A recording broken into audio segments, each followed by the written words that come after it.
nombre es Lucía, y durante años mi vida fue una sombra. Pero fue la muerte de mi esposo Fernando, tan súbita, tan inesperada, lo que me abrió los ojos a una verdad aterradora. Había una casa, a orillas del lago, un lugar al que él nunca me permitió ir, un secreto. Y ese secreto, ese lago, lo cambió todo. Tenía 46 años cuando Fernando, mi marido durante 2 décadas, decidió marcharse de este mundo sin previo aviso. 20 años. Una vida entera, o al menos la mitad de mi vida adulta, tejida alrededor de su figura imponente. Él era el sol en mi universo, un sol que no quemaba, sino que congelaba. Mi matrimonio con Fernando había sido una danza fría y coreografiada, donde cada paso, cada gesto estaba dictado por él. Yo me sentía invisible, una pieza de mobiliario más en nuestra impecable casa de León, una presencia apagada que apenas emitía luz. Mis opiniones eran ecos en un pasillo vacío, mis deseos susurros que se perdían en el fragor de su propia importancia. Había señales, por supuesto, de mi infelicidad. El nudo en el estómago cada mañana, la punzada de soledad en medio de una habitación llena, el anhelo silencioso por una vida que no fuese la mía. Pero las ignoraba, las enterraba bajo capas de resignación y la convicción de que así era el matrimonio. La rutina era mi camuflaje: preparar el desayuno, gestionar la casa, asistir a las cenas sociales donde mi papel era el de la esposa perfecta, callada y complaciente. Me había olvidado de quién era Lucía, la mujer con sueños y risas. Me había convertido en la señora de Fernando. Cuando el teléfono sonó esa tarde y la voz de la enfermera pronunció las palabras fatídicas: su esposo ha sufrido un infarto fulminante. La reacción que me esperaba a mí misma era el desgarro, el dolor inconsolable. Pero no llegó. En su lugar, sentí un frío inquietante, como el de una losa de mármol. Y luego, tan sutil como el primer brote de primavera, una punzada de algo parecido al alivio. Un alivio que me avergonzó hasta la médula. No había lágrimas de pena, solo un vacío que no sabía si era por la ausencia o por la liberación. En el fondo, me preguntaba si había olvidado cómo llorar por algo que no fuese mi propia existencia perdida. Los días posteriores al funeral fueron un torbellino de caras ajenas y condolencias vacías. La familia de Fernando, gélida como él, no hizo más que confirmar mi estatus de extraña. Su hermana, Beatriz, me observaba con una mezcla de lástima y reproche, como si mi aparente estoicismo fuera una falta de respeto hacia la memoria de su hermano. Nadie me preguntó cómo estaba por yo, Lucía. Todos preguntaban por la gestión de la herencia, por el testamento, por los asuntos pendientes de él. En esos momentos de desolación silenciosa, empecé a cuestionar todo. ¿Quién era yo sin el reflejo, por distorsionado que fuera, de Fernando? ¿Cuál era mi propósito, mi lugar, ahora que su sombra ya no me cubría? Me sentía como un barco a la deriva, sin timón y sin puerto. Pero en el fondo de mi mente, un hilo de misterio se desanudaba lentamente. Una imagen que Fernando siempre había prohibido, un lugar del que nunca se hablaba, la Casa del Lago, una pequeña propiedad que él había heredado de un tío lejano a unos kilómetros de León. Es una ruina, Lucía. No hay nada que ver allí, había dicho una vez con esa voz autoritaria que no admitía réplica. Esa casa, ese lago, se había convertido en un símbolo de lo vedado, de lo que él ocultaba. Y ahora, con Fernando ausente, esa prohibición se sentía menos como una barrera y más como una invitación silenciosa. La única cosa que me había negado sistemáticamente, la única puerta que permanecía cerrada. En mi mente vacía, sin saberlo, ya estaba buscando la llave. Una semana después del funeral, la encontré. No fue de forma deliberada, sino mientras me obligaba a enfrentar la tarea ingrata de vaciar el despacho de Fernando.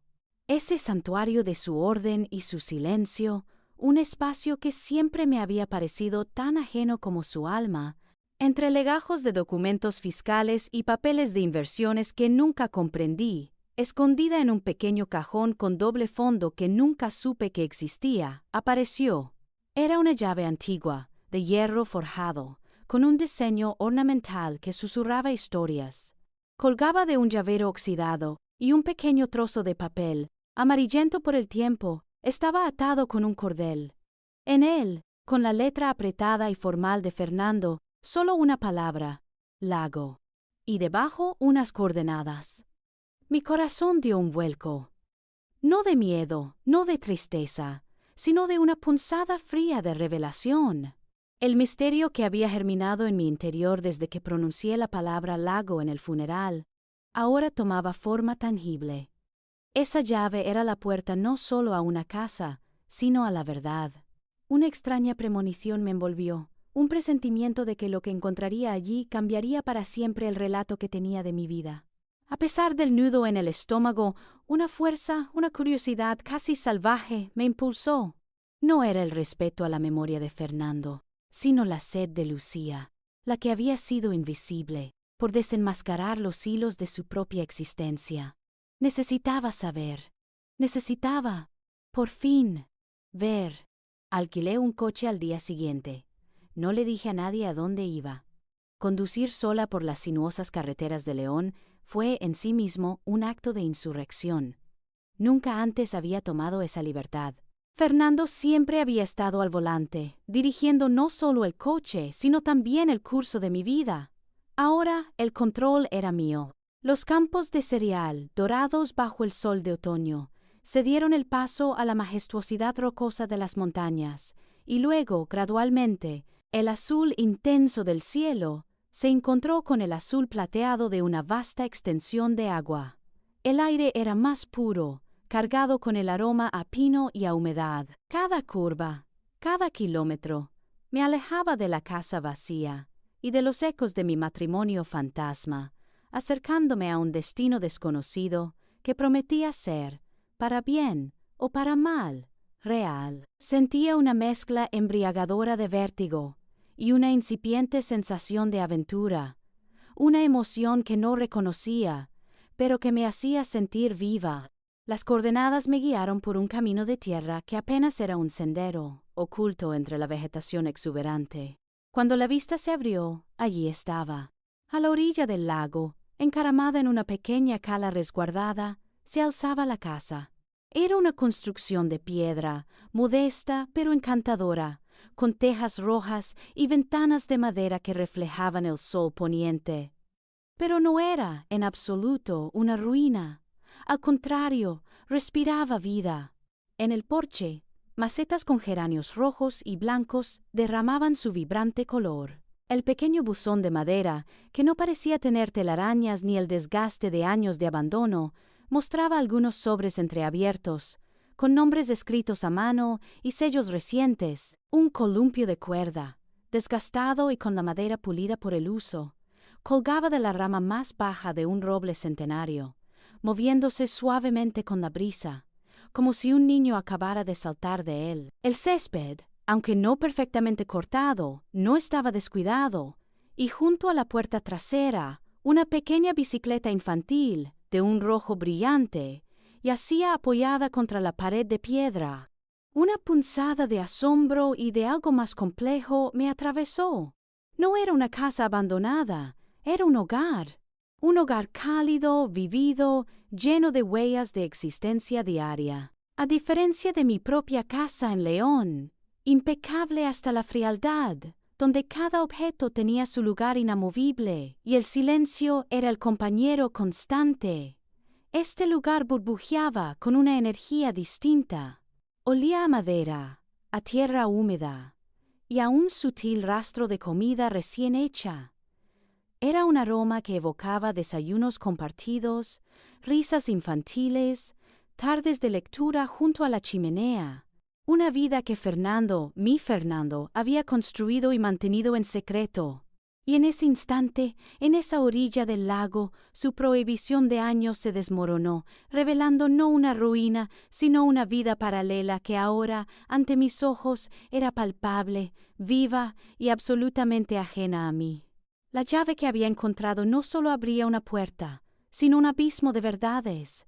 Y con un temblor en la mano, introduje la llave en la cerradura. El clic resonó como un disparo en el silencio abrumador. La puerta cedió con un leve crujido, revelando un umbral a un mundo desconocido. El aire dentro era cálido, perfumado con el rastro persistente de café, madera quemada y algo dulzón, como vainilla o galletas recién horneadas. Era un olor a hogar, no a la fría perfección estéril que yo conocía. Mis ojos, acostumbrados a la penumbra de mi propia resignación, tardaron un instante en ajustarse a la luz suave que se filtraba por las ventanas, llenando cada rincón de la casa. En el pequeño recibidor, un perchero de madera sostenía una cazadora de hombre, una chaqueta de punto color crema que parecía femenina y un pequeño abrigo de niño, azul vibrante, con botones de animales. Junto a ellos, un par de botas de montaña, unas zapatillas de mujer gastadas y unos pequeños zapatos de goma para niño, alineados con una familiaridad que me destrozó el alma. El camino me llevó directamente a una sala de estar de concepto abierto, integrada con una cocina rústica. Aquí, cada objeto gritaba la historia de una vida. Un sofá mullido, salpicado de cojines de colores, invitaba al descanso. Sobre la mesita de centro, un libro infantil abierto junto a un rompecabezas a medio terminar. En la pared de la cocina, imanes sujetaban dibujos infantiles de trazo ingenuo, con garabatos de sol y árboles. Las encimeras relucían, no como las de exposición en mi casa, sino con el brillo de haber sido usadas recientemente para preparar una comida. Mis ojos se posaron en una cafetera aún caliente y dos tazas a medio usar, una con dibujos infantiles, otra más elegante. Pero el golpe más devastador, el que hizo que mi respiración se atorara en la garganta, fue la colección de fotografías sobre la repisa de la chimenea. Marcos de madera rústica contenían instantáneas de Fernando, no el Fernando distante y controlado que yo conocía, sino un hombre que sonreía con los ojos, con una risa genuina que nunca me había ofrecido.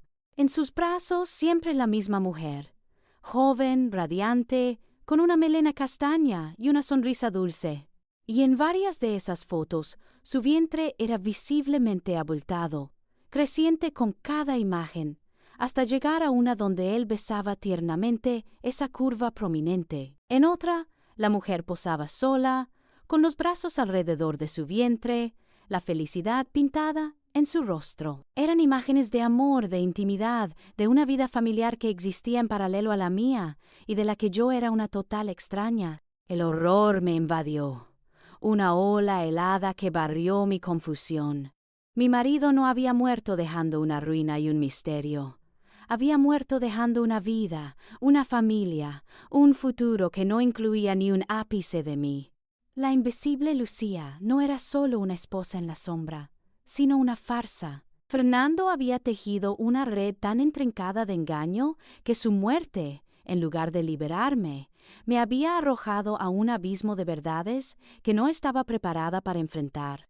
La rabia, el dolor y una vergüenza insoportable se disputaban mi atención.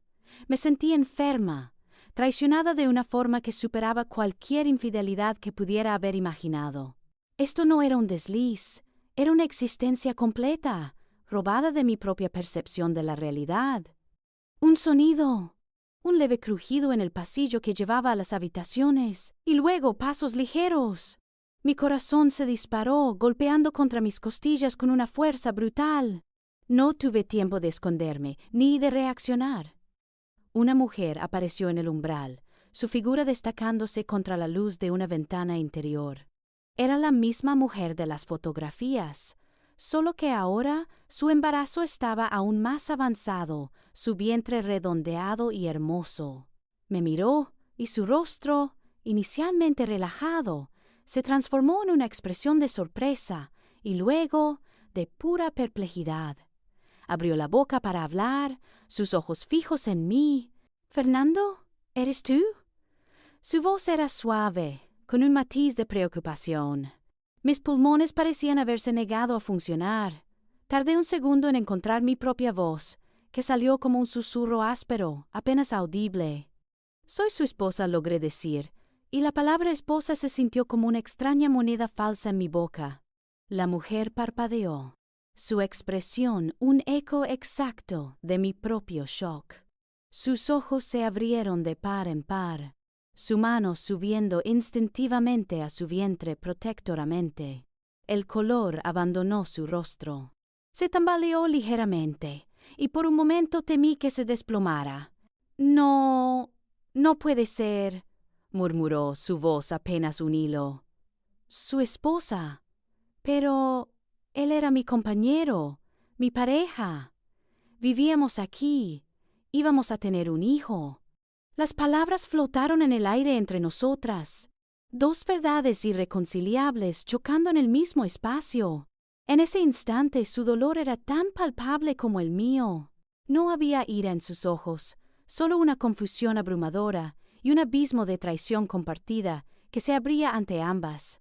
Nuestras vidas, construidas sobre la misma mentira, se habían colapsado simultáneamente. Éramos dos extrañas, unidas por la misma herida, el mismo engaño y el fantasma de un hombre que había vivido dos vidas con una facilidad escalofriante. El aire vibraba con la incredulidad, denso y cargado de verdades recién reveladas. Sofía, con la mano aún sobre su vientre abultado, me miró con una mezcla de pánico y súplica que me perforó el alma. Mis propias palabras, soy su esposa, aún resonaban en mi cabeza, huecas y crueles. Había un silencio ensordecedor, roto solo por el latido frenético de mi propio corazón. Finalmente fue ella quien rompió el hechizo. No entiendo. Él me dijo que su esposa había muerto hace años. Su voz temblaba, las lágrimas comenzaron a asomar en sus ojos.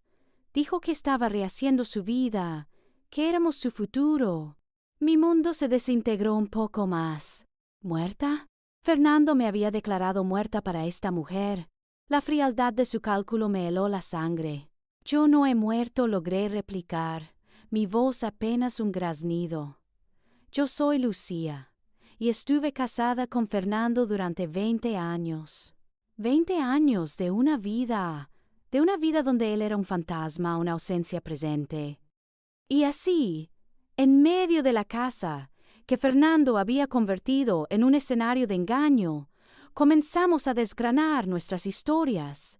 Sentadas en el sofá donde sus vidas secretas habían florecido, compartimos los fragmentos rotos de nuestras realidades. Yo hablé de un Fernando distante, de la perfección gélida de nuestro hogar en León, del control invisible que ejercía sobre cada aspecto de mi existencia, de cómo me había apagado, de la ausencia de risas, de cariño, de la intimidad más básica. Describí los silencios prolongados en la mesa, las excusas para sus viajes frecuentes, la mirada vacía cuando intentaba hablar de mis sentimientos. Un hombre que era un muro de hielo, inexpugnable. Sofía, en contraste, habló de un Fernando completamente diferente. Sus palabras pintaban a un hombre cariñoso y atento, que le traía flores, que le escuchaba durante horas, que le preparaba la cena cuando llegaba cansado. Contó cómo él la había convencido de que su pasado era una tragedia que prefería no recordar, una esposa enferma que había fallecido años atrás, dejándolo solo y roto. Sus ausencias, explicaba él, eran por negocios importantes en la ciudad, o cuidando a una tía anciana que convenientemente vivía lejos y no tenía visitas. Él había sido su roca, su apoyo, el hombre que le había prometido un futuro y una familia. Las fotos sobre la chimenea, esas imágenes de un Fernando sonriente, genuino, amoroso, cobraron ahora un significado escalofriante. Él había sido por ese hombre para ella, mientras era un caparazón vacío para mí. La realización se posó sobre nosotras como una losa pesada. Fernando no era ni mi Fernando ni el suyo. Era un maestro manipulador, un actor consumado que había tejido una red tan densa de mentiras que ambas habíamos quedado atrapadas. El Fernando cariñoso que Sofía conocía, las pequeñas atenciones, los momentos de intimidad, eran la fachada que él construía para mantener su vida paralela. El Fernando controlador y distante que yo había soportado Era quizás su agotamiento, su máscara al volver a su otra vida. Él había inventado una muerte para mí y una vida para ella. En ese momento, mi ira hacia Fernando se elevó a cotas insospechadas. Ya no era solo la frustración de una vida vacía, sino la rabia punzante por la magnitud de su engaño. Había despojado a ambas de la verdad. Había jugado con nuestros sentimientos. Había sembrado destrucción con una sonrisa. Las fotos de la otra familia, que antes me habían hundido en la vergüenza, ahora alimentaban un fuego lento de indignación. ¿Cómo pudo ser tan cruel, tan calculador? Pero mientras la rabia ardía en mí, mis ojos se posaron de nuevo en Sofía. Su rostro pálido, sus manos temblorosas, la forma en que su mano se aferraba a su vientre como si protegiera lo más sagrado. Ella era tan víctima como yo, quizás más. Había creído en un hombre, le había entregado su corazón y su futuro, y ahora estaba allí, embarazada, con su mundo hecho añicos por la misma mentira que había destrozado el mío. Una extraña empatía comenzó a germinar, superponiéndose a la ira. No era su culpa, ni la mía. Era él, solo él, quien había orquestado esta farsa macabra. La vulnerabilidad de Sofía era palpable, no solo emocionalmente, sino físicamente. Su embarazo avanzado, el shock evidente en sus ojos, despertaron en mí un instinto protector que no sabía que poseía. La Lucía invisible, la que siempre había sido cuidada o ignorada, sintió una necesidad imperiosa de extender una mano, no por Fernando, sino por la mujer sentada frente a mí, por el bebé que se movía dentro de ella, un ser inocente que no merecía nacer en un mar de engaños. ¿Estás bien?, pregunté, mi voz más suave de lo que esperaba, casi maternal. Necesitas sentarte. ¿Quieres un vaso de agua? Sofía me miró, una chispa de sorpresa mezclada con gratitud en sus ojos. Asintió levemente, incapaz de hablar. Me levanté, mis piernas aún temblaban, y le acerqué un vaso de agua de la cocina rústica, el mismo lugar donde, hacía minutos, las fotos de Fernando sonriendo me habían apuñalado el corazón. Al regresar, me senté a su lado, no con una barrera, sino con una cercanía tentativa. El pacto silencioso, el primer paso de nuestra inesperada alianza, se estaba forjando en el eco de la traición compartida. Había dos vidas rotas, pero quizás, solo quizás, juntas podríamos empezar a reconstruir algo. En aquel silencio denso, con el corazón todavía tambaleante por la avalancha de revelaciones, miré a Sofía, a su vientre, a los ojos llenos de miedo y traición, y supe que no podía abandonarla. La punzada de empatía que había sentido no era una emoción pasajera, era una convicción, una urgencia que superaba cualquier resentimiento, cualquier traición de Fernando. Mi decisión, aunque radical y ajena a la Lucía que había sido, se forjó en ese instante. La ayudaría. No era por la memoria de Fernando, ni por limpiar su imagen, ni siquiera por una retorcida noción de justicia. Era por la simple y cruda humanidad, por la injusticia atroz que ambas habíamos padecido a manos del mismo hombre. Era por ella, por ese bebé inocente que pronto llegaría al mundo sin culpa alguna. Y quizás, en lo más profundo de mi ser, era también por mí misma, una forma de sanar una herida que desconocía hasta entonces, una manera de redimirme de años de pasividad. Los días siguientes fueron un torbellino de actividad. Mi casa en León, que antes me había parecido una prisión silenciosa, se convirtió en un cuartel general para la planificación. Sofía, todavía en estado de shock, apenas podía procesar la realidad, así que tomé las riendas. Lo primero era encontrarle un lugar seguro. No podía quedarse en la casa del lago. Era el epicentro de la mentira de Fernando y un recordatorio constante del dolor. Busqué un apartamento pequeño y acogedor en un barrio tranquilo de León, no lejos del mío, con un parque cercano y una farmacia a mano. Tras varias visitas, encontramos uno que le gustó. Tenía mucha luz natural y una pequeña terraza donde podía poner sus geranios. Le ofrecí pagar el alquiler de los primeros meses, algo que ella aceptó con una mezcla de vergüenza y gratitud. La mudanza fue un asunto discreto. Ayudé a Sofía a recoger sus pocas pertenencias de la casa del lago, esas que no estaban intrínsecamente ligadas a Fernando. Fue surrealista. Remover los juguetes del niño, la ropa de bebé, los libros de la estantería, mientras cada objeto susurraba una historia de amor y engaño. Evitamos hablar de Fernando.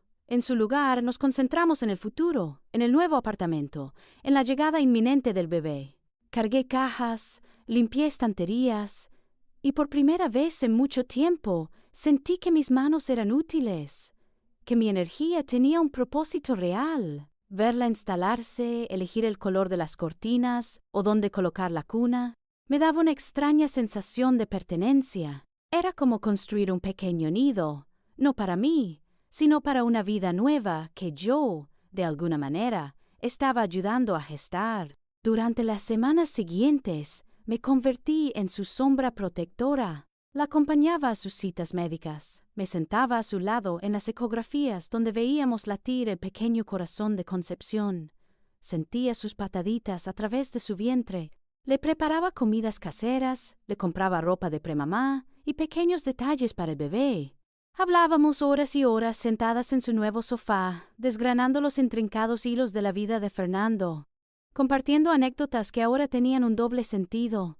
Nos reíamos, a veces con un humor negro, de su habilidad para mantener dos vidas tan separadas, de sus excusas ridículas, de la ingenuidad con la que habíamos creído en él. Pero más allá de eso, compartimos nuestros miedos, nuestras esperanzas, la vulnerabilidad de ser mujeres heridas por la misma traición. Ese lazo, nacido del dolor y de una lealtad inesperada, se fue tejiendo con hilos invisibles pero fuertes.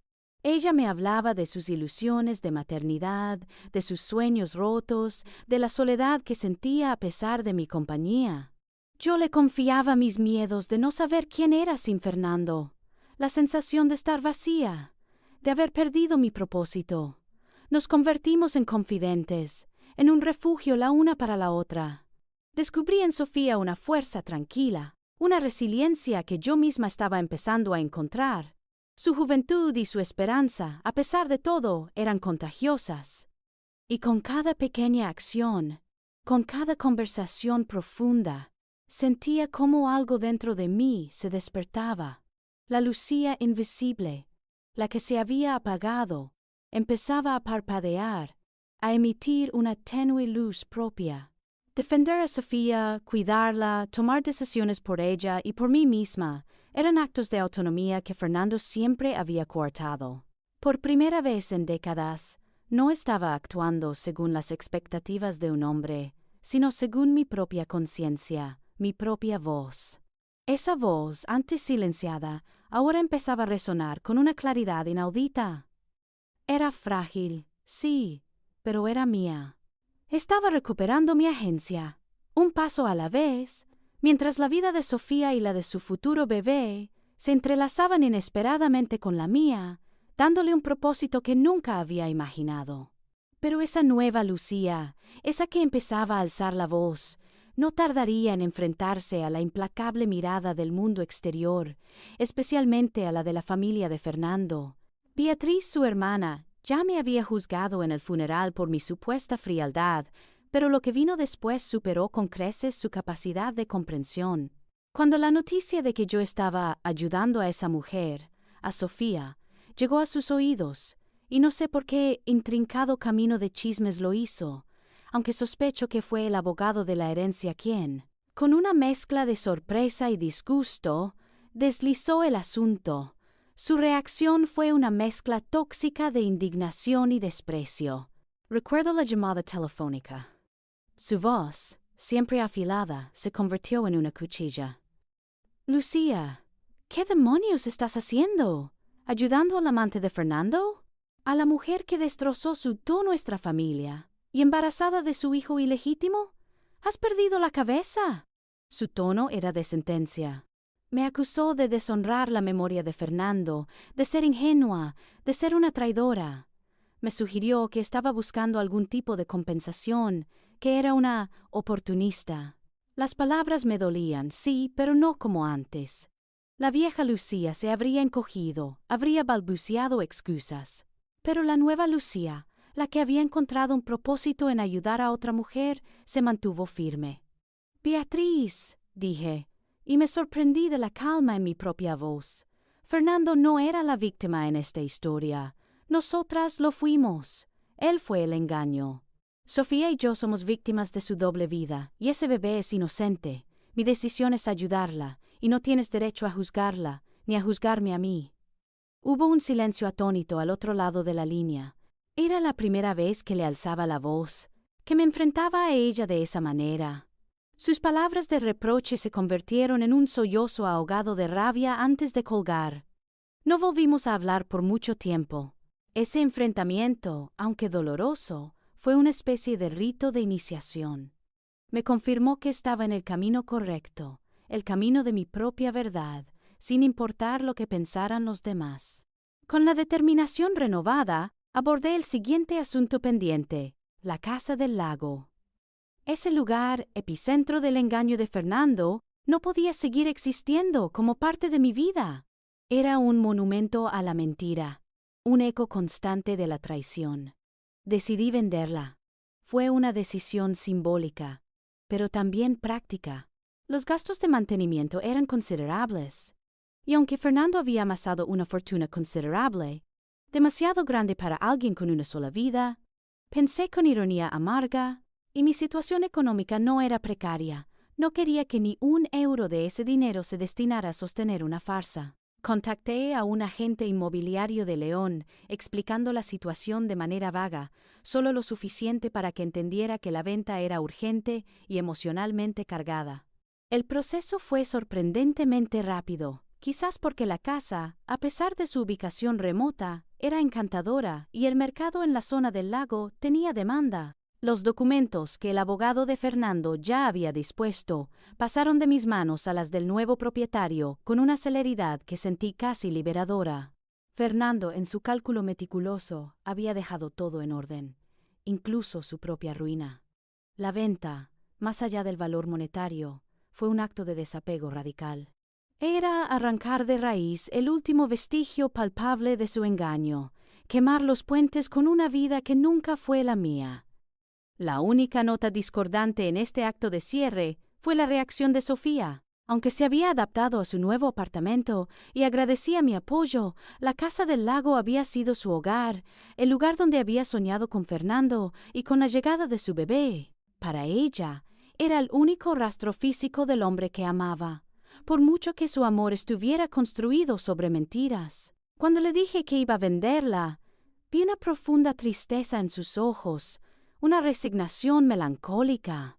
«Entiendo, Lucía», dijo con un hilo de voz, «pero es donde íbamos a criar a nuestro hijo». La abracé, sintiendo la dureza de su vientre contra el mío. «Sé que duele, Sofía, duele horrores, pero esa casa está contaminada por las mentiras. Necesitas un comienzo limpio, un lugar que sea solo tuyo, donde puedas construir tus propios recuerdos, libres de sombras». Le recordé que la esencia de su futuro no estaba en esas paredes, sino en el corazón que latía dentro de ella y en el amor que le daría a su hijo.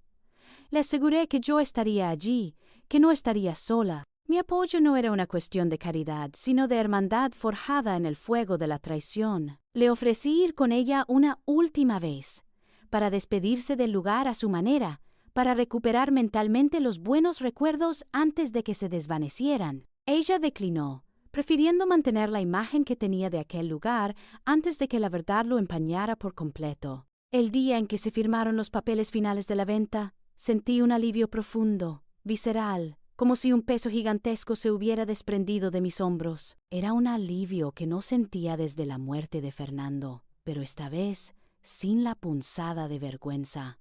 Era la liberación de una carga ajena, la clausura definitiva de un capítulo oscuro y manipulador. Al volver a casa, a mi propia casa, que ahora empezaba a sentir como mía, y no como una extensión de Fernando, me preparé una infusión de hierbas y me senté junto a la ventana. El sol de la tarde se filtraba, pintando la sala con tonos cálidos. Miré mis manos, ya no temblorosas, sino firmes. Había enfrentado el juicio de Beatriz, había tomado una decisión financiera y emocionalmente significativa, y había sostenido a Sofía en su dolor. La Lucía invisible estaba dando sus primeros pasos como una mujer visible, capaz y dueña de su propio destino. El eco del lago y de sus secretos por fin empezaba a desvanecerse, dejando espacio para un silencio diferente, uno que no era vacío, sino promesa. Ese silencio prometedor, sin embargo, no duró mucho.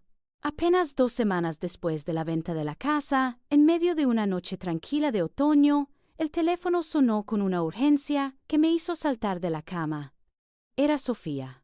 Su voz, entrecortada por el dolor y la emoción, apenas podía articular las palabras. «Lucía, creo que ya es hora». El bebé.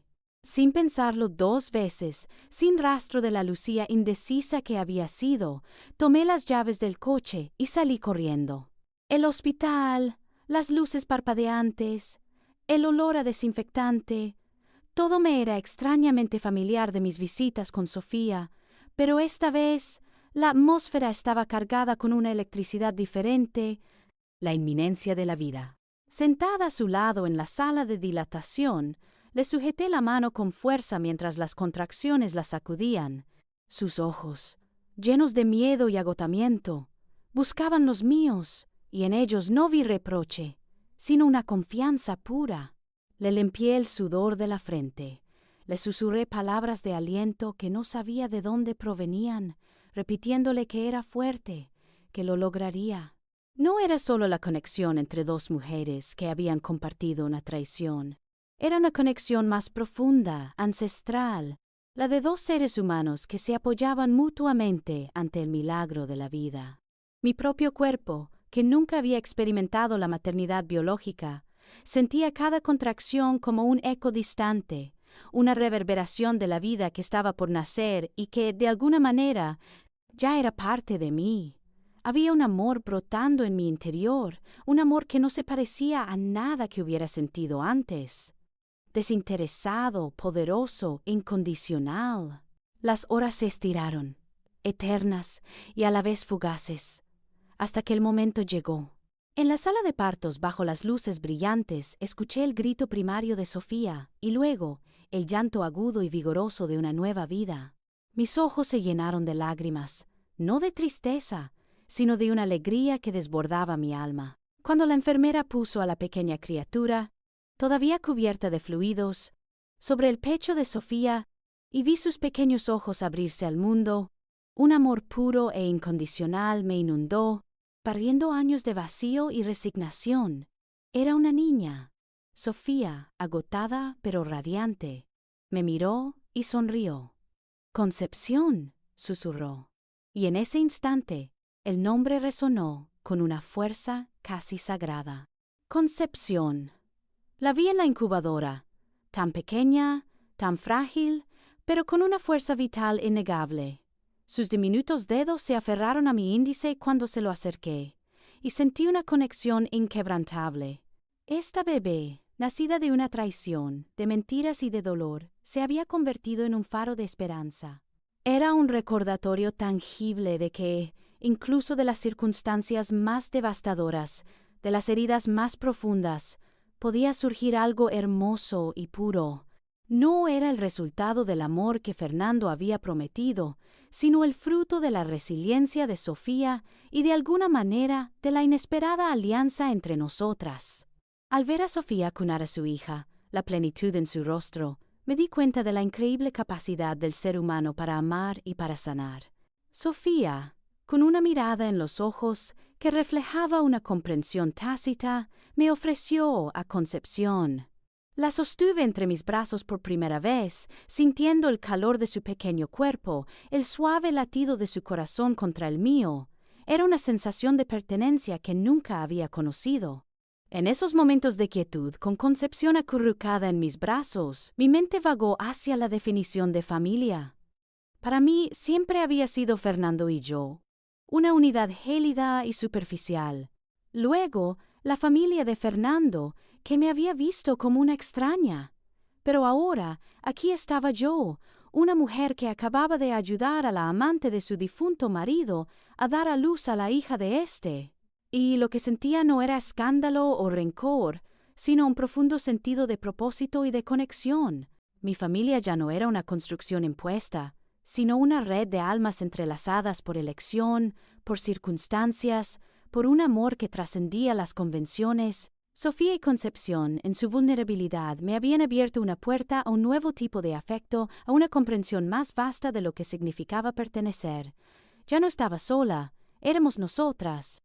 El nacimiento de Concepción marcó un punto de inflexión. No solo para Sofía, sino para mí.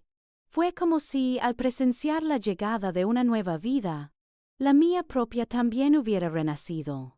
Ese amor que sentí, esa conexión con Sofía y su bebé, fue la primera capa de curación real en mi corazón, una capa que Fernando, con toda su ausencia, nunca pudo dañar. Me di cuenta de que mi sanación no dependía de olvidar el pasado, sino de abrazar el presente y construir un futuro donde el amor, en todas sus formas inesperadas, fuera la base. Había encontrado mi voz, al defender a Sofía, mi propósito al cuidarla, y ahora mi corazón al amar a Concepción. La Lucía que se sentía invisible empezaba a vislumbrar el contorno de una mujer que podía amar y ser amada, no por lo que hacía o lo que aparentaba, sino por la esencia de quien era. El camino sería largo, pero sabía que ya no lo andaría sola. Aunque mi corazón se había llenado de un amor inesperado por Concepción y una lealtad inquebrantable hacia Sofía, sabía que esa luz exterior no era suficiente para disipar las sombras que aún habitaban en mi interior. Ayudarla a ella había sido un paso fundamental, un acto de sanación vicaria que me había dado un propósito. Pero mis propias heridas, la traición de Fernando y los 20 años de autosilencio, seguían abiertas, supurando. Era una verdad incómoda, pero ineludible. También yo necesitaba sanar. No bastaba con ser el apoyo de otro. Debía ser mi propio sostén. El primer paso fue el más difícil: pedir ayuda profesional. La idea de sentarme frente a un extraño y desgranar los fragmentos rotos de mi vida me aterraba. ¿Cómo le explicaría la complejidad de mi matrimonio, el alivio mezclado con vergüenza tras la muerte de mi esposo, la existencia de Sofía y Concepción? Sentía que mi historia era tan enrevesada que nadie podría comprenderla. Sin embargo, impulsada por una necesidad que crecía día a día, busqué a una terapeuta. La doctora Elena Torres era una mujer de voz suave y mirada profunda, que me escuchaba sin juicio, asintiendo con una comprensión que me desarmó. Al principio, apenas podía hablar. Las palabras se atascaban en mi garganta, un nudo de emociones no expresadas durante años. Recuerdo la dificultad de describir la invisibilidad, la sensación de ser una figura decorativa en mi propia vida. Había tanto miedo a ser juzgada, a confirmar la imagen que la familia de Fernando tenía de mí. Pero Elena, con paciencia infinita, me animó a excavar, a desenterrar capas de resignación y dolor. Una de las primeras sesiones, al hablar de un incidente en el que Fernando había desestimado una de mis ideas con un simple «Eso no importa, Lucía», me rompió por completo. Me di cuenta de que no había sido el incidente en sí, sino la acumulación de miles de pequeños desprecios, la erosión constante de mi voz y mi valía, lo que me había transformado en una sombra. Elena me ayudó a poner nombre a esas sensaciones: vacío, resentimiento, miedo y una profunda tristeza por la Lucía que había perdido. Ella me enseñó a reconocer los patrones de control, no solo los evidentes, sino los sutiles, los que se habían camuflado como preocupación o protección. Fue doloroso, como extirpar una espina incrustada durante mucho tiempo, pero cada lágrima derramada era una pequeña liberación. Además de la terapia individual, Elena me sugirió unirme a un grupo de apoyo para mujeres que habían pasado por relaciones tóxicas o duelos complicados. La idea me generó más ansiedad. ¿Compartir mi intimidad con más extrañas? Pero confié en su juicio. La primera reunión fue abrumadora. Sentada en un círculo de mujeres, escuchando sus historias de manipulación, infidelidad y autopérdida, fue como mirarme en un espejo con múltiples facetas. Había una mujer, Carmen, que hablaba de un marido que también había tenido una doble vida. Y sus palabras resonaron con una precisión escalofriante en mi alma. Me sentí vista de una manera que nunca antes había experimentado. No había necesidad de explicar la complejidad. Ellas ya la entendían. La resonancia de sus historias con la mía fue un bálsamo. Era un espacio seguro donde el juicio externo no existía, solo la empatía cruda y la solidaridad. En ese grupo, aprendí a identificar mis emociones, no solo a sentirlas, sino a nombrarlas. A decir estoy furiosa, en lugar de estoy un poco molesta. A decir esto me duele, en lugar de encogerme de hombros. Aprendí a poner límites, algo que para mí era impensable. Una tarde, una de las compañeras del grupo compartió cómo había logrado decirle no a una petición irrazonable de su ex-suegra, y la fuerza en su voz me inspiró. Pensé en Beatriz y en mis propios límites inexistentes.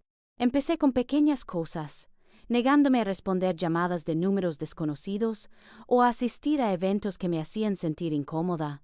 Cada no era un pequeño sí a mí misma, un paso más para reclamar mi propia identidad, para desprenderme de la etiqueta de esposa de Fernando. Poco a poco, los destellos de la Lucía visible y fuerte que había estado oculta comenzaron a aparecer con más frecuencia.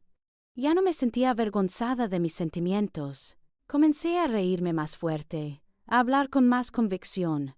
Mi voz, antes un susurro, ahora resonaba con una autenticidad que me sorprendía. La terapia era un trabajo duro, a veces agotador, pero cada sesión, cada reunión del grupo era un escalón hacia una Lucía que empezaba a reconocerse a sí misma, no en el reflejo de un hombre, sino en su propia luz. Esa luz propia, recién hallada en las profundidades de la terapia, y el abrazo del grupo de apoyo, no tardó en extenderse, iluminando cada rincón de mi existencia. Incluso León, la ciudad que durante años había sido un mero telón de fondo para mi infelicidad y mi vida invisible, comenzó a revelarse ante mis ojos con una belleza y una vitalidad que nunca antes había percibido. Sus calles empedradas, los ruidos del mercado, el aroma a café recién hecho en las mañanas y el murmullo de las conversaciones en las terrazas. Todo adquiría un nuevo significado, una textura vibrante que antes había pasado desapercibida bajo el velo de mi propia resignación. Empecé a pasear, sin rumbo fijo, sin la necesidad de un destino impuesto, simplemente disfrutando del acto de existir en aquel espacio.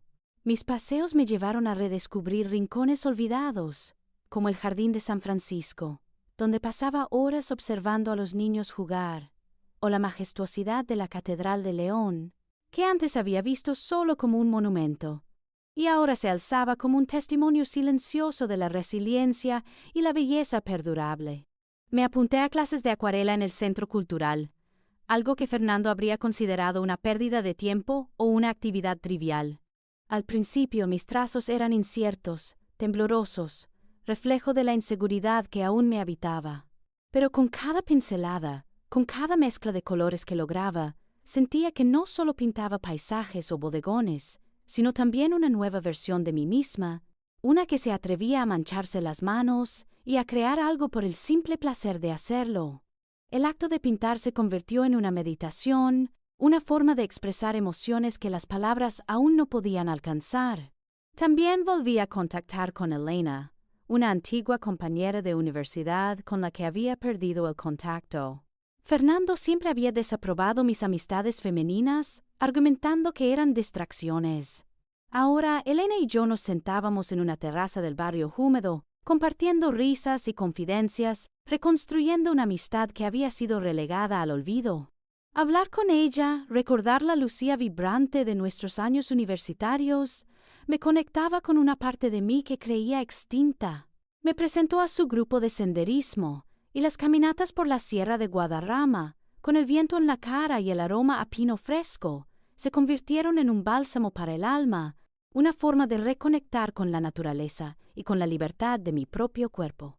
Pero el epicentro de mi nueva vida era la creciente relación con Sofía y, sobre todo, con la pequeña Concepción. Mis visitas a su apartamento se convirtieron en un ritual sagrado, un ancla en la semana. Cada vez que sostenía a la bebé en mis brazos, sentía la maravilla de esa nueva vida. La observaba dormir, sus pequeños puños cerrados, su respiración suave, y un calor me inundaba el pecho. Una tarde, mientras le canturreaba una canción de cuna que recordaba de mi propia infancia, una melodía que Fernando habría considerado demasiado sentimental, sus pequeños dedos se enredaron en mi pelo, y me miró con sus ojos grandes y curiosos, un espejo de inocencia que borraba cualquier sombra del pasado. Sentía que, a través de ella, era parte de algo mucho más grande, una matrioshka de afectos que se expandía más allá de los límites tradicionales. Sofía y yo, dos madres de facto de la misma niña, compartíamos los desafíos y las alegrías de la maternidad. Hablábamos de sus primeros balbuceos, de sus avances, y en esas conversaciones la figura de Fernando se desdibujaba, eclipsada por la luminosidad de la vida que habíamos ayudado a traer al mundo. Extrañamente, los recuerdos de Fernando, aunque aún surgían en momentos inesperados, un aroma que me recordaba su colonia, un viejo restaurante donde habíamos cenado, ya no tenían el mismo poder paralizante. Eran como fantasmas lejanos, figuras que se desdibujaban con el brillo del presente.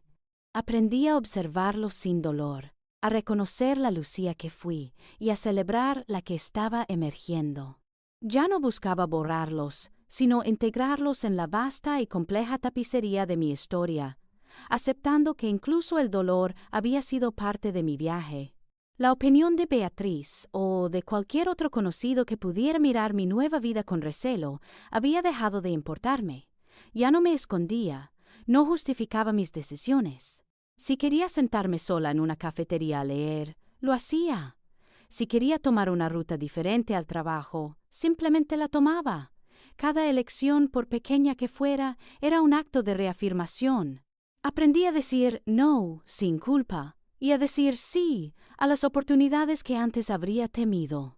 Esta libertad recién adquirida, esta autonomía, era el tesoro más preciado de mi renacimiento. Mi vida ya no era un escenario donde Fernando era el único protagonista, sino una tela en la que yo tejía mis propios hilos, con mis propios colores.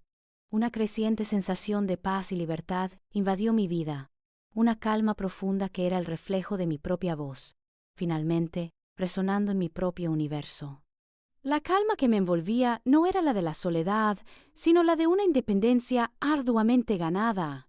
Era un lienzo en blanco sobre el que ahora podía pintar mis propios días, mis propias noches. Un jueves por la tarde, siguiendo mi recién adquirido hábito de perderme entre los estantes, me encontraba en la librería del centro de León, el aroma a papel viejo y tinta fresca acariciando mis sentidos. Estaba buscando un libro de jardinería, una nueva afición que había descubierto para llenar el balcón de mi apartamento, cuando mis ojos se cruzaron con los de un hombre. Él estaba de pie, a unos pocos metros, contemplando la sección de historia. No era un encuentro dramático, ni un flechazo fulminante como en las novelas. Era simplemente un reconocimiento silencioso. Un hombre de cabello canoso salpicado de negro, con una sonrisa amable que parecía habitar naturalmente en sus ojos. Llevaba una chaqueta de pana y gafas de lectura apoyadas en la punta de la nariz. Su presencia era tranquila, sin la ostentación que había marcado a Fernando. Me vio mirarlo, y en lugar de apartar la vista incómodo, me ofreció una sonrisa discreta, casi tímida. «Disculpe, ¿busca algo en particular? ¿O simplemente se pierde en la magia de las letras como yo?», preguntó. Su voz era suave, con un matiz de curiosidad. Me sorprendió mi propia respuesta, la facilidad con la que mis palabras fluyeron. Ambas cosas, supongo. Busco inspiración para mi balcón, pero a veces perderse es lo más productivo. Él asintió. Su sonrisa se amplió. «Estoy de acuerdo. Soy Tomás, por cierto. Lucía, respondí. Y, al pronunciar mi nombre, sentí que tenía un peso, una verdad que antes le había negado. Intercambiamos unas pocas palabras más sobre la jardinería y la improbable filosofía de perderse en una librería. Había algo en Tomás que me resultaba familiar y a la vez completamente ajeno a mi experiencia pasada. Su amabilidad era genuina, no calculada. Escuchaba con atención, con una inclinación de cabeza que invitaba a seguir hablando. No era un interrogatorio ni una competición de ingenio. Era una conversación fluida y respetuosa. Descubrí que era viudo, al igual que yo, y que tenía 2 hijos ya adolescentes. Una conexión superficial, pero suficiente para encender una chispa de interés, aunque mi corazón, aún cicatrizado, se mantenía cauteloso. En los días que siguieron, me lo encontré de nuevo en la misma librería, por casualidad. O al menos eso nos dijimos. Luego, en un parque cercano donde solía llevar a Concepción a pasear en su carrito, lo vi con sus propios hijos. Nuestras interacciones pasaron de lo casual a lo deliberado. Tomamos cafés, dimos paseos. Tomás era un contraste marcado con Fernando. Donde Fernando era control, Tomás ofrecía espacio. Donde Fernando era exigencia, Tomás brindaba comprensión. Era un buen oyente, algo que yo nunca había tenido. Sus preguntas eran suaves, invitando a la confidencia, pero sin presionar. Me interesé por sus hijos, por su vida, y él, a su vez, mostró un interés sincero en mis clases de acuarela y mis caminatas por la sierra. Pero las viejas heridas no sanaban de la noche a la mañana. Había momentos en los que una punzada de desconfianza me asaltaba. ¿Sería esto otra fachada? ¿Volvería a caer en las garras de un engaño? Mis años con Fernando me habían enseñado que la superficie podía ser engañosa y el amor, un campo de minas. Había construido un muro protector alrededor de mi corazón, y aunque Tomás era amable y transparente, derribarlo me causaba una angustia silenciosa. Un día, mientras paseábamos junto al río Bernesga, el sol de la tarde tiñendo de oro las hojas de los álamos, me armé de valor. Habíamos estado compartiendo anécdotas ligeras de nuestros pasados, pero yo sabía que si esto iba a ser algo real, la verdad debía salir a la luz. Tomás, empecé. Mi voz se sentía tensa. Hay algo que necesito contarte sobre mi pasado. Es un poco complicado. Él detuvo su paso y me miró a los ojos, con una calma que me infundió valor. Estoy aquí para escuchar, Lucía, sin juicios. Y así, sentadas en un banco de piedra, con el murmullo del río de fondo, le conté mi historia. Le hablé de Fernando, de la invisibilidad, de la casa del lago y con la voz entrecortada de Sofía y Concepción. Describí el torbellino de emociones, la traición, el pacto inesperado. Cada palabra era un paso en un camino espinoso, temiendo su reacción, el juicio en sus ojos. Pero no hubo juicio. Sus ojos permanecieron suaves, llenos de una profunda empatía. Cuando terminé, un silencio se extendió entre nosotros. Mi corazón latía desbocado. Temía que huyera, que mi historia fuera demasiado pesada, demasiado extraña. Pero Tomás, en lugar de eso, tomó mi mano suavemente. Lucía dijo, su voz era un bálsamo. Gracias por la confianza. Es una historia increíble. Y tú eres una mujer increíble por haberla vivido y haber encontrado la fuerza para hacer lo que hiciste. Por Sofía, por la niña y por ti misma.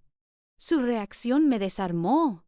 No hubo asombro morboso ni conmiseración, solo una comprensión genuina.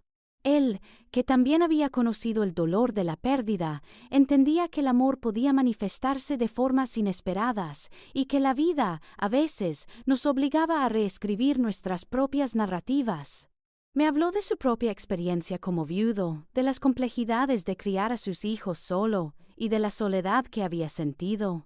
Compartió sus propias cicatrices, no como una forma de competir en el dolor, sino como un puente de entendimiento. En ese momento, al mirarlo, sentí que algo dentro de mí se abría, una resistencia que no sabía que aún existía. Cedía. Tomás no buscaba controlarme, ni definir mi valía. Él me veía a mí, a la Lucía real, con todas mis complejidades y mi historia. Su amor, que aún era una promesa incipiente, se sentía diferente. No era un amor que consumía, que me obligaba a encajar en un molde. Era un amor que nutría, que celebraba mi autenticidad, que me invitaba a ser yo misma. Era un amor, por fin, que me hacía sentir plenamente visible. Había permitido que el amor volviera a entrar en mi vida, no sin miedo, pero con la certeza de que esta vez era un amor con raíces de honestidad y comprensión, un amor que me ayudaría a crecer, no a desvanecerme. La conversación a orillas del Bernesga no fue un final, sino el verdadero comienzo. La verdad, desnudada bajo el sol de la tarde, se había convertido en el cimiento más sólido que jamás había conocido. Después de años de una existencia teñida por el engaño, la transparencia de Tomás fue un bálsamo para mi alma. Él no solo había escuchado mi historia, la había cogido, y en sus ojos, por fin, me vi reflejada no como una víctima compleja, sino como una mujer fuerte. Nuestra relación floreció con una rapidez que me asombraba, pero que se sentía tan natural como el cambio de estación. Ya no había barreras, ni secretos que guardar. Hablábamos de todo, de nuestros miedos más profundos, de las cicatrices que el pasado había dejado, de los sueños que ahora, juntos, empezábamos a esbozar. La comunicación era el aire que respirábamos, un flujo constante de respeto y apoyo mutuo, que me nutría de una manera que Fernando nunca podría haber comprendido. Con la confianza asentada, el siguiente paso se presentó de forma orgánica. Era el momento de integrar a Sofía y Concepción en este nuevo capítulo. Había una mezcla de nerviosismo y emoción en mi pecho. Aunque Tomás ya conocía su historia, verlas en persona era diferente. Le propuse un almuerzo casual en mi casa, un terreno neutral, donde Sofía pudiera sentirse cómoda. Tomás, con su habitual calma, aceptó con entusiasmo.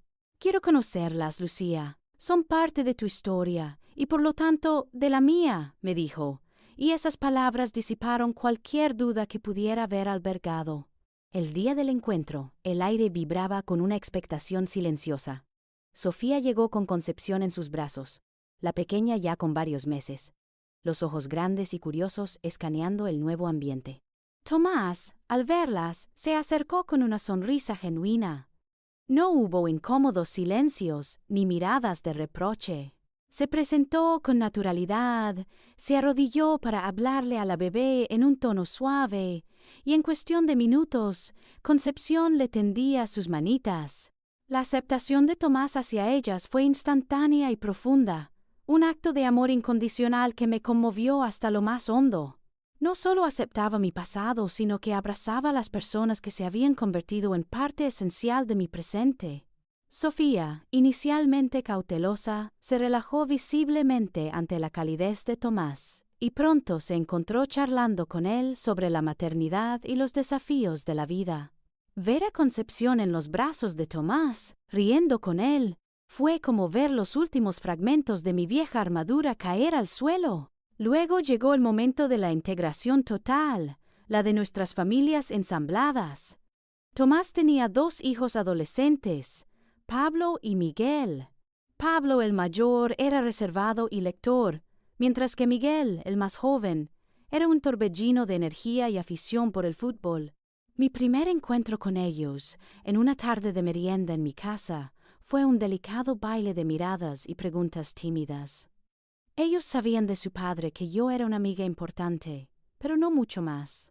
La revelación de Sofía y Concepción y la compleja historia detrás de ellas se introdujo gradualmente, con paciencia y honestidad, primero por parte de Tomás y luego con mi apoyo. No fue instantáneo ni exento de desafíos. Pablo, con su naturaleza introspectiva, tardó en abrirse. Me miraba con una curiosidad velada, como si intentara descifrar mi lugar en el nuevo ecosistema familiar. Miguel, en cambio, era más directo.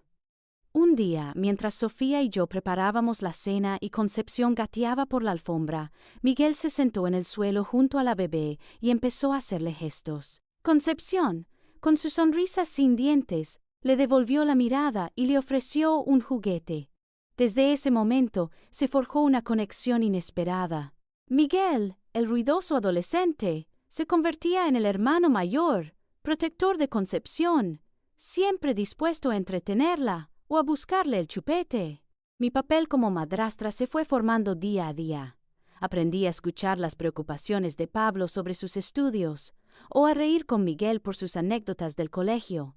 No pretendía reemplazar a su madre, sino ser una figura de apoyo, una confidente. Les preparaba sus comidas favoritas, les ayudaba con sus deberes, y a veces simplemente me sentaba a leer en silencio mientras ellos jugaban a la consola. Ver cómo Concepción, con sus primeras palabras, empezaba a llamar a Pablo y Miguel por sus nombres, aunque balbuceando, era un espectáculo de amor que me hacía sentir una plenitud inmensa. Nuestra casa, que ahora era la de todos, se llenó de risas, de las discusiones típicas de adolescentes, del murmullo de los cuentos antes de dormir de Concepción, y del aroma constante de galletas caseras que yo había redescubierto el placer de hornear. Con Tomás, construimos un hogar donde la honestidad era el pilar. Las puertas estaban siempre abiertas, las conversaciones eran directas y el respeto mutuo era la norma. Era un contraste tan abismal con la prisión dorada que había compartido con Fernando, donde cada pared guardaba un secreto y el silencio era el compañero constante. Aquí, el amor no era una posesión, sino un regalo que se compartía sin condiciones. Aprendí que una familia no se definía por la sangre, sino por los lazos que se tejían, con paciencia, empatía y la voluntad de estar presente. Experimenté la verdadera plenitud de una familia, una que no era perfecta, pero era real. Éramos un mosaico de vidas diferentes, unidas por la elección y por un amor que había superado el dolor y el engaño. Sentía que cada mañana, al despertar en esa casa llena de vida, mi corazón se expandía un poco más, dejando atrás el vacío y abrazando la calidez de ser, por fin, parte de algo genuino. La Lucía que se había sentido invisible había encontrado su lugar, no en el reflejo de un hombre, sino en el abrazo de una familia que ella misma había ayudado a construir, una familia donde cada miembro brillaba con su propia luz. Fue en una tarde de primavera, mientras paseábamos por el Parque de la Candamia, donde los primeros brotes verdes se asomaban y el aire olía a promesa, cuando Tomás, con esa naturalidad que tanto amaba, detuvo su paso. Se giró hacia mí, y aunque no había anillo brillante ni arrodillamiento teatral, sus ojos, llenos de una sinceridad que derretía cualquier resto de escepticismo en mi alma, me hicieron saber que algo importante estaba a punto de ocurrir. «Lucía», dijo, su voz suave pero firme, «hemos construido algo hermoso, ¿no crees? Una familia que no imaginaba posible. Un amor que me ha devuelto la fe. No quiero pasar un solo día más sin la certeza de que este es nuestro camino juntos, para siempre. ¿Te casarías conmigo?» Mi corazón, que ya no era un pájaro asustado, sino uno que había aprendido a volar libre, dio un salto. Las palabras no tardaron en llegar. Esta vez no había dudas, ni un rastro de la Lucía que se sometía. «Sí, Tomás». «Sí, por supuesto que sí», respondí, y mi voz se quebró ligeramente, no por tristeza, sino por la abrumadora alegría de un sí que se sentía tan rotundo a la vida misma como a él.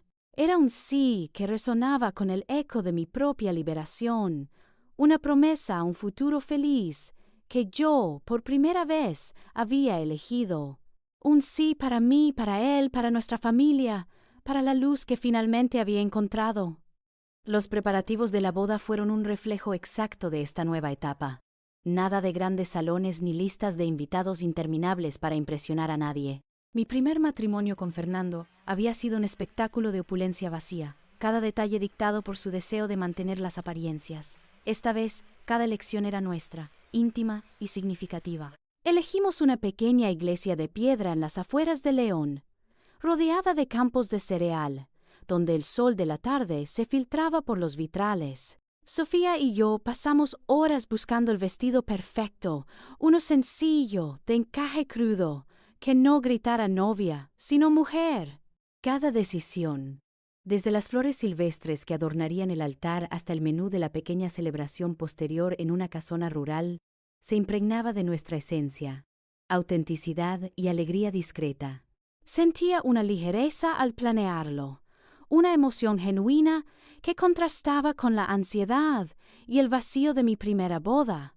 No había presión, solo la ilusión compartida de unir nuestras vidas de una manera que honrara lo que habíamos construido. El día de la boda amaneció con un cielo azul impecable, como si el universo mismo celebrara nuestra unión. Me miré al espejo, y en lugar de la Lucía asustada y apagada de hace 20 años, vi a una mujer con arrugas de risa en los ojos, una determinación tranquila y una sonrisa sincera.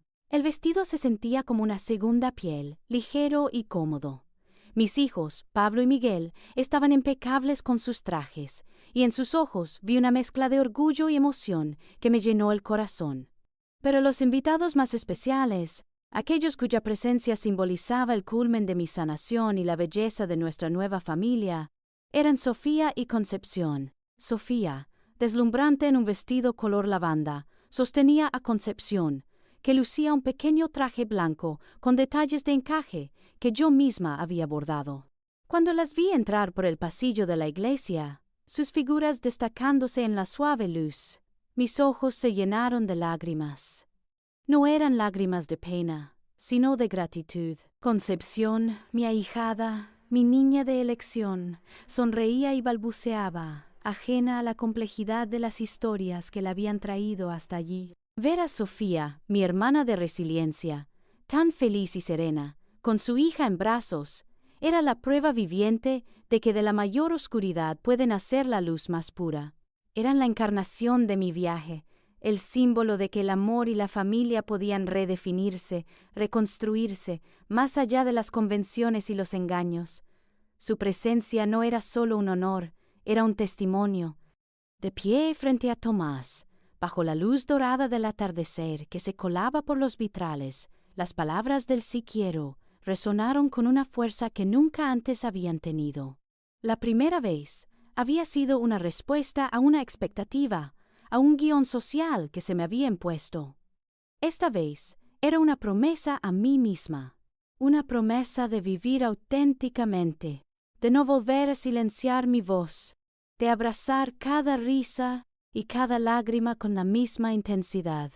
Prometí amar a Tomás con la honestidad y la transparencia que él me había enseñado, y prometí ser la mejor versión de mí misma, no para complacer, sino para florecer. Mis votos no eran solo para él, sino para la Lucía que había luchado por salir a la superficie, para la mujer que ahora brillaba sin pedir permiso. Cuando nos besamos, sentí una alegría desbordante, pura y sin filtros. Era la sensación de haber llegado a puerto seguro después de una tormenta larga y traicionera. No era un final, sino un comienzo. Un nuevo amanecer donde el amor no era una posesión, sino una celebración constante. Las risas de los niños, la mirada cómplice de Sofía, la mano firme de Tomás entrelazada con la mía, todo formaba un mosaico de felicidad que me envolvía. Había encontrado mi hogar, no solo en un lugar físico, sino en los corazones de aquellos a quienes amaba y que me amaban. La Lucía invisible había desaparecido por completo, dando paso a una mujer plena, amada y dueña de su propia historia, una historia que apenas estaba empezando a escribir, pero que prometía ser el capítulo más hermoso de todos. Aquel capítulo prometido se escribió con la tinta más dulce, la del día a día junto a Tomás. Nuestro matrimonio era un tapiz tejido con hilos de comprensión, risas compartidas y una paz que yo nunca había creído posible. Él era mi ancla, mi confidente, el hombre que no solo veía mi luz, sino que la animaba a brillar con más intensidad. En sus ojos, mi pasado no era un peso, sino una parte de la mujer que amaba. La vida en nuestra casa se convirtió en una sinfonía de voces. las de Pablo y Miguel, que crecían ante mis ojos, transformándose en jóvenes con sueños propios. La dulce charla de Concepción, que ya no era una bebé, sino una niña curiosa y vivaz, que llenaba cada rincón de alegría. Pero la vida, en su infinita generosidad, aún guardaba más sorpresas.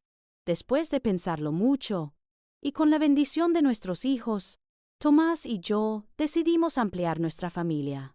La noticia de mi primer embarazo, a mis casi 50 años, fue una mezcla de asombro y profunda gratitud. Experimentar el milagro de una nueva vida creciendo dentro de mí, algo que nunca había imaginado en mi anterior matrimonio, fue una experiencia transformadora. Nació un niño, David, con unos ojos pícaros que prometían travesuras, y 2 años después, una niña, Sara, con la tranquilidad de su padre y la sonrisa de su madre. Con ellos, nuestra familia Mosaico se consolidó aún más, creando un hogar donde el amor se multiplicaba con cada nuevo miembro. Nuestra casa en León dejó de ser solo una estructura para convertirse en un nido vibrante. El aroma a galletas recién horneadas se mezclaba con el olor a libros viejos de Pablo, el césped recién cortado que tanto cuidaba Miguel, y el dulce talco de bebé de David y Sara. Las paredes resonaban con las risas de los niños, con los gritos de alegría durante los juegos de mesa y con el murmullo de cuentos antes de dormir. Las noches de los viernes eran sagradas para nuestras noches de cine en casa, con palomitas y mantas compartidas en el sofá. Los veranos pasados en el jardín veían a Concepción, Pablo, Miguel, David y Sara corretear juntos, una hermandad que trascendía los lazos de sangre, forjada en el cariño y la convivencia. No era una familia perfecta, con sus discusiones y sus pequeñas tensiones, pero era real, ruidosa y llena de un amor incondicional que lo envolvía todo. Yo, Lucía, ya no era la mujer invisible que se encogía ante las miradas ajenas. Ahora era una madre que aprendía cada día de sus hijos, una esposa que encontraba en su compañero un apoyo inquebrantable, una amiga que ofrecía su hombro sin reservas. Mi voz, antes silenciada, ahora resonaba con confianza en las reuniones escolares, en las conversaciones con mis amigas, incluso en las discusiones constructivas con Tomás. Había descubierto una fuerza interior que no sabía que poseía, una luz que irradiaba seguridad y autenticidad. Los años con Fernando me habían robado mi identidad, pero este nuevo capítulo me la había devuelto multiplicada. Era dueña de mis decisiones, de mis emociones, de mi propio espacio en el mundo. Sin embargo, sabía que el proceso de sanación no era una meta alcanzada de una vez por todas, sino un camino continuo. Hubo momentos, incluso en la plenitud de mi felicidad, en los que las sombras del pasado intentaban colarse. Una discusión inocente podía recordar la toxicidad de antaño. Una inseguridad fugaz, el eco de mi antigua invisibilidad. Pero ahora tenía herramientas. La terapia con Elena continuó, transformándose en un espacio de mantenimiento para mi bienestar emocional. Hablaba abiertamente con Tomás sobre mis miedos, y él, con paciencia infinita, me recordaba mi valía. Aprendí que pedir ayuda y apoyarse en los demás no era un signo de debilidad, sino de fortaleza. Mi vulnerabilidad, antes una fuente de vergüenza, se había convertido en un puente para una conexión más profunda y honesta con quienes me rodeaban. Y en el corazón de esa red de apoyo, mi relación con Sofía se mantenía tan fuerte como el primer día. Ella y Concepción eran una parte integral de nuestra vida. Las visitas, los almuerzos de domingo, las celebraciones de cumpleaños de los niños eran momentos sagrados. Concepción se había convertido en la hermana mayor de David y Sara, y en una amiga cómplice de Pablo y Miguel. Sofía, por su parte, había encontrado su propio camino, trabajando en una floristería local, un sueño que Fernando le había impedido seguir. Ambas habíamos superado la traición y la manipulación, emergiendo más fuertes, más sabias. Nuestra amistad no era una curiosidad para los demás, sino un testimonio de la resiliencia femenina, de la capacidad de transformar el dolor en un lazo inquebrantable. Éramos hermanas de elección, unidas por una historia inusual y un futuro compartido. Una familia por derecho propio, más allá de cualquier definición convencional. El legado de amor y superación que estábamos construyendo era el verdadero monumento a la vida que elegimos vivir. Ese monumento de amor y superación, forjado con el tiempo y el esfuerzo de cada día, no era solo una casa llena de risas, sino un testimonio silencioso de las lecciones más valiosas que la vida, en su crudeza y su dulzura, me había enseñado. Al mirar hacia atrás, hacia la Lucía que fui y la que soy, comprendo que cada cicatriz, cada lágrima, cada paso vacilante, ha sido un escalón hacia la sabiduría que hoy me permite vivir plenamente. Y si pudiera resumir mi viaje en unas pocas verdades esenciales, estas serían las que compartiría. La primera, y más profunda, fue la importancia de la autoestima y la autenticidad. Durante años, mi valía estuvo atada al reflejo distorsionado que Fernando me ofrecía. Me sentí invisible porque permití que él dictara mi existencia. Pero la sanación me enseñó que mi luz no necesita la aprobación ajena para brillar. Reconocer mi propia voz, aceptar mis deseos y mis imperfecciones, fue como despojarme de una pesada capa de camuflaje. Aprendí que ser yo misma, con todas mis complejidades y mi historia, era el acto de amor más revolucionario que podía llevar a cabo. La autenticidad no es un lujo, sino la base de cualquier conexión genuina, empezando por la que tenemos con nosotras mismas. Luego, la resiliencia. No fue fácil. Hubo momentos de profunda desesperación, de rabia incontrolable, de un dolor tan denso que creí que me ahogaría. Empezar de cero a los 46 años, con el corazón roto por una traición monumental, parecía una condena. Pero la vida, incluso en sus golpes más duros, me demostró su increíble valor. Aprendí que vale la pena ser vivida, incluso si implica transitar por el valle de las sombras, enfrentar lo desconocido y reconstruir cada pilar desde los cimientos. Cada dificultad, cada obstáculo, lejos de destruirme, talló una nueva fortaleza en mi espíritu. Me convertí en la prueba viviente de que somos mucho más fuertes de lo que creemos, capaces de levantarnos una y otra vez, incluso cuando el mundo parece conspirar en nuestra contra. Esa fuerza no la encontré únicamente dentro de mí, sino también en el lazo inquebrantable de la solidaridad femenina.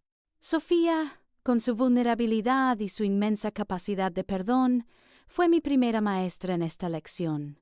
Nuestra hermandad, nacida de la ceniza de una traición compartida, se convirtió en un faro. Y luego, el grupo de apoyo, ese círculo de mujeres valientes que compartían sus historias y sus cicatrices, me mostró que no estaba sola en mi lucha.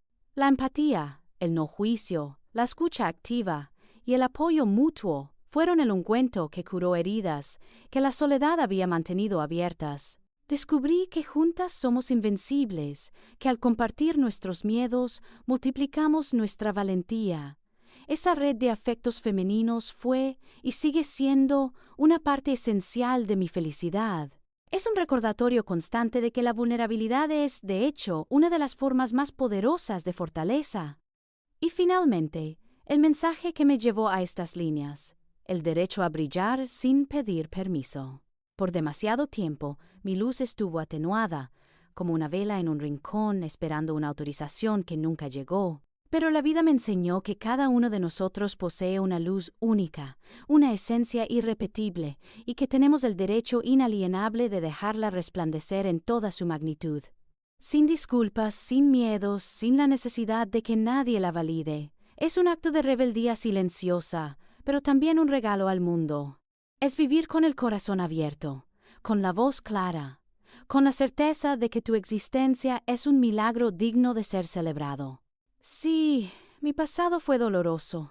Estuvo lleno de engaños, de silencios y de una tristeza que a veces parecía no tener fin. Pero ese pasado, con sus sombras más oscuras, fue el crisol que me forjó. Fue el catalizador de mi despertar. Sin Fernando, sin la casa del lago, sin Sofía y Concepción, la Lucía que soy hoy, la mujer fuerte, visible, feliz y amada que se mira al espejo con una sonrisa, nunca habría existido. Mi historia es la prueba de que incluso las heridas más profundas pueden transformarse en una fuente inagotable de sabiduría y amor, un legado de superación que me permite cada día agradecer el simple hecho de estar viva y de brillar. Después de todo lo vivido, después de desandar y rehacer mi camino, me miro en el espejo de hoy y apenas reconozco a aquella Lucía de hace años.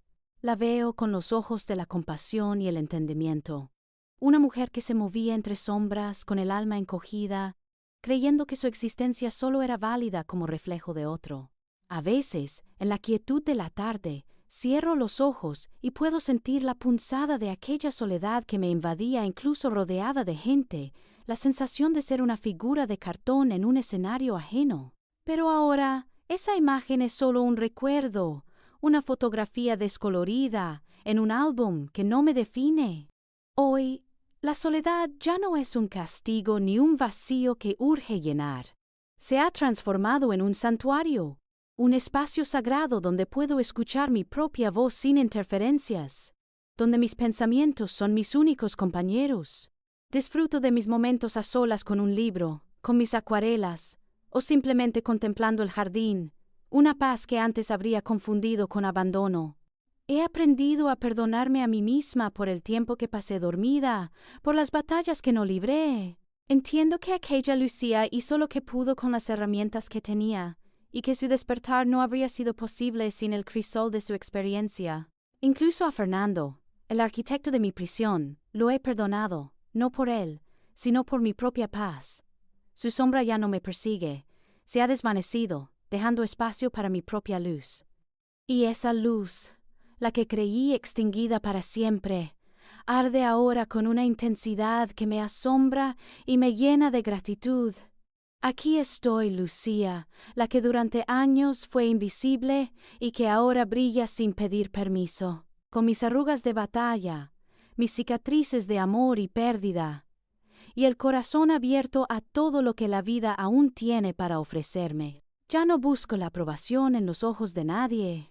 Mi valía la encuentro en la autenticidad de mis días, en el amor de mi familia, en la profunda conexión con Sofía, en las risas de mis hijos, en la mano de Tomás.